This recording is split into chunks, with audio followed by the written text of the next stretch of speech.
মহাকাশ গবেষণায় নতুন ইতিহাস গড়ল মার্কিন মহাকাশ গবেষণা প্রতিষ্ঠান নাসা। সূর্যের সবচেয়ে কাছে যাওয়ার বিরল কৃতিত্ব দেখিয়েছে নাসার মহাকাশযান পার্কার সোলার প্রোব। সূর্যের তীব্র তাপের মধ্য দিয়ে যাত্রার সময় কয়েকদিন যোগাযোগহীন থাকায় সম্প্রতি মহাকাশযানটি থেকে সংকেত পেয়েছেন বিজ্ঞানীরা। Double million offer Walton fridge কিনে পেতে পারেন 20 লক্ষ টাকা, রয়েছে কোটি কোটি টাকার নিশ্চিত উপহার। সৌরজগতের ইতিহাসে বিরল নজির গড়েছে নাসার মহাকাশযান পার্কার সোলার প্রোব। প্রথমবারের মতো সূর্যের সবচেয়ে কাছে যেতে সক্ষম হয়েছে নাসার এই মহাকাশযান। পৃথিবী থেকে সূর্যের দূরত্ব প্রায় 9,30,00,000। এর মধ্যে বায়ুমণ্ডলকে অতিক্রম করে সূর্য থেকে মাত্র 38 লাখ মাইল দূরত্বে পৌঁছাতে পেরেছে মহাকাশযানটি। পার্কার ঘন্টায় 4,30,000 মাইল গতিতে চলার সময় 982 ডিগ্রি সেলসিয়াস পর্যন্ত তাপমাত্রা সহ্য করেছে। বিজ্ঞানীদের দাবি, লন্ডন থেকে নিউ ইয়র্ক যেতে এই মহাকাশযানের 30 সেকেন্ডেরও কম সময় লাগবে।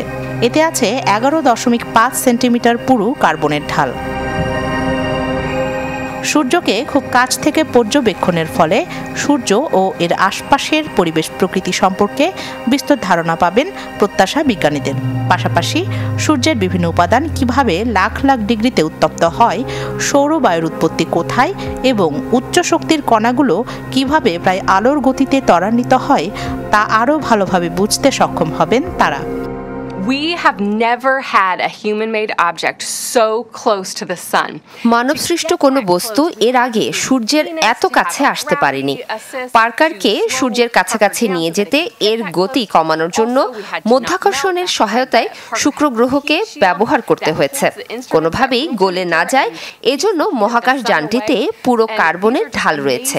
And so it's so amazing that we are so close and really getting to measure in detail this material up close. 4, 3, 2. 2018 সালে পার্কার সোলার প্রোবকে সৌরজগতের কেন্দ্র সূর্যের উদ্দেশ্যে পাঠানো হয়। এরই মধ্যে এটি সূর্যকে 21 বার প্রদক্ষিণ করেছে এবং ক্রমেই আরও কাছাকাছি প্রবেশ করেছে। রাখি জেসমিন, চ্যানেল 24।